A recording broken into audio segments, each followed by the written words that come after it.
No dia seguinte, Ganse entrega a casa de Sapanca para os novos donos. Carride sai de casa e diz ao motorista que vão para Sapanca. Enquanto isso, Zeynep e Duru estão no banco sacando dinheiro. Duru quer ir com Zeynep ao encontro de Sengiz, mas ela diz que não pode levá-la e vai ligar para ela quando terminar. Zeynep chega ao parque e liga para Sengiz, mas ele não atende, a deixando muito nervosa. Então Zeynep liga para Ali, diz que já faz meia hora que está esperando por Sengiz, mas ele não aparece, liga e ele não atende. Ali diz que isso é muito estranho e agora não sabe onde encontrar ele. Ali conta que foi a senhora Gonu que encontrou Sengiz naquele bar e diz que ela deveria perguntar para ela. Zeynep liga para Gonu, mas ela não atende. Carride chega à casa de Sapanca, encontra os novos proprietários e fica chocada quando o homem diz que comprou aquela casa da Ganse Gunis, que assinaram o contrato de manhã. Zeynep chega à casa de Gonu aflita, diz que não pediria ajuda dela se não tivesse desesperada e precisa saber o endereço do Sengiz. E ela disse que tinha contatos. Gonu diz que vai fazer uma ligação agora mesmo. Gonu liga para Belkis e pede para ela conseguir o endereço de onde Sule mora. Gonu diz a Zeynep que Belkis vai avisar e pede para ela sentar enquanto esperam. Elas se sentam e ficam em silêncio absoluto. De repente, uma senhora chega. Chocada ao ver a mulher, Gonu diz: "Senhora Zeynep?" A mulher fica encarando Gonu, sem dizer nada. O telefone começa a tocar. Gonu atende e anota o endereço que Belkis passa para ela. Zeynep pega o endereço, agradece Gonu e sai rapidamente. A senhora Zeynep diz a Gonu: "Então eles te liberaram. Você pagou a pena por ter matado friamente seu marido? O que acontece agora com a mãe que foi obrigada a enterrar o próprio filho? O que eu faço com essa dor, Gonu?" Zeynep chega à casa de Rifat. A porta está aberta e ela entra. Zeynep fica chocada ao encontrar Sule, Sengiz e Rifat feridos no chão. Ela não vê Turna e chora por medo de ter acontecido alguma coisa com ela. Vão se passar 4 horas. A senhora Zeynep diz a Gonu que vive há 24 anos com aquela dor e só não tirou a própria vida para não ofender a Deus. E para lhe dizer como foi que matou seu filho. Gonu não diz nada. Ganse e Duru retornam para casa. Carride chama elas e diz que está esperando uma explicação. Carride diz que elas venderam a sua casa sem lhe dizer nada e pergunta se elas pensaram que poderia esconder algo assim. Como que elas se atrevem? O pai delas deu aquela casa para ela quando eram recém-casados. Duru diz que a mãe sabe que a irmã precisava de dinheiro urgente. Carride diz que se a irmã dela realmente necessitasse daquele dinheiro, teria dado. Carride as recrimina duramente, dizendo que elas venderam as suas lembranças, que dessa vez foram longe demais, e pergunta se elas estão felizes. Felizes. Ganse diz à mãe que queriam contar para ela. Carride diz: "Que pena, tudo que eu fiz por você é assim que me paga." A senhora Zeynep diz a Gonu que criou o filho com muita dificuldade e ele era um bom menino. Seu filho era um jovem muito valente. Esse foi o homem de quem ela tirou a vida. E insiste para lhe dizer como que fez. Carride tira os carros e os cartões de créditos de Ganse e Duru como castigo. Duru diz à mãe que a intenção delas não foi fazer nada de ruim e pede desculpas. Carride manda elas saírem dali, dizendo que quer ficar sozinha. A polícia interdita a casa de Rifat. O perito diz ao delegado que foi um disparo de alcance curto. Deve ter acontecido uma briga. Estão coletando os cartuchos e tem uma faca para mandar para a perícia.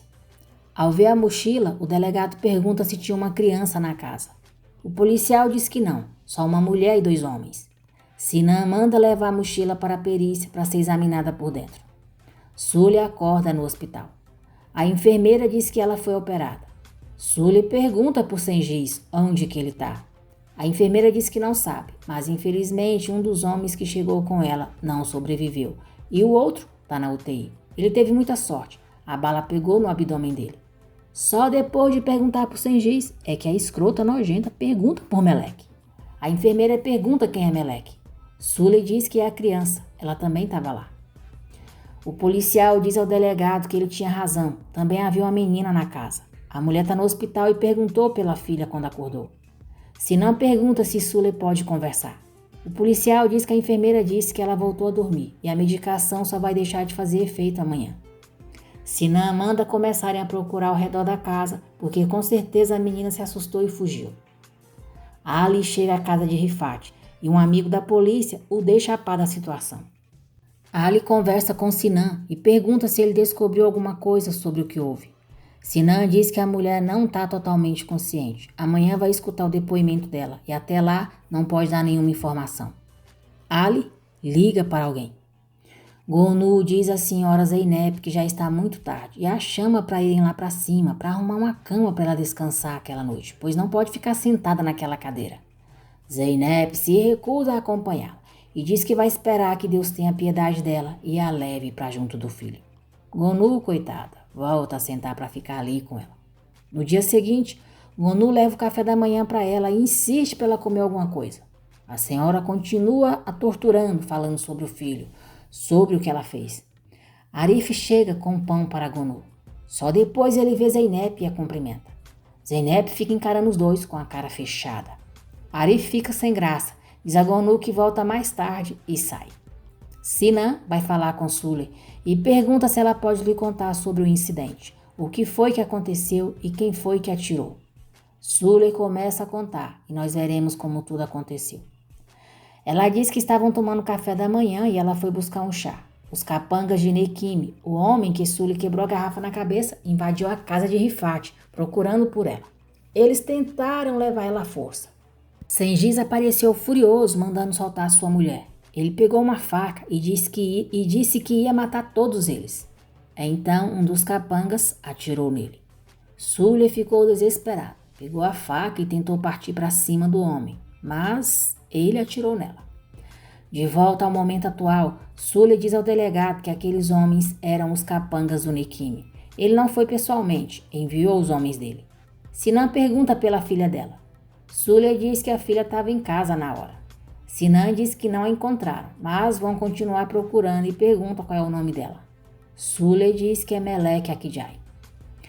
Sinan diz que os homens que chegaram no hospital com ela não tinham identificação e logo os policiais vão levá-la para identificá-los no necrotério.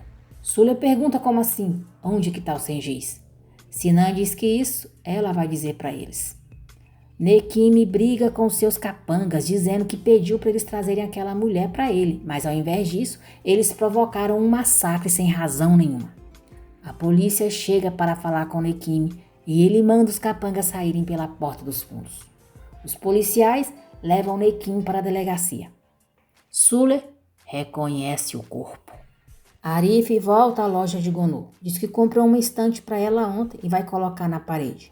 Gonu fica muito sem graça com os olhares de Zeynep. Quem morreu foi Rifat e Suley vai ver Sengiz na UTI. Suley diz que teve muito medo de perder ele. Ela diz que ele não deixou aqueles homens levá-la e promete que também não vai deixá-lo. Suley diz que vai onde ele quiser e pede para ele levantar. Nekimi diz a Sinan que tem gente o difamando, ele é um homem de negócio inofensivo e pergunta por que iria se interessar em acabar com a vida de uns mortos de fome. Sinan pergunta se então ele não conhece Suley Akijai. Nekimi diz que não. Sinan pergunta se ele esqueceu que tem uma história com essa mulher. Diz que ela quebrou uma garrafa na cabeça dele e ele apresentou queixa, depois as retirou, deixando ela ir. Parece que tinha outro plano. Nekimi pergunta que plano podia ter e jura que não tem nada a ver com esse incidente. Sinan diz, veremos. Quando sair o relatório forense, a gente vai ver. Agradeço por terem acompanhado o vídeo até aqui. Que Deus abençoe a todos vocês. E não se esqueçam de deixar o seu like, se inscrever no canal e ativar as notificações, porque assim o YouTube avisará você sempre que eu postar um novo vídeo.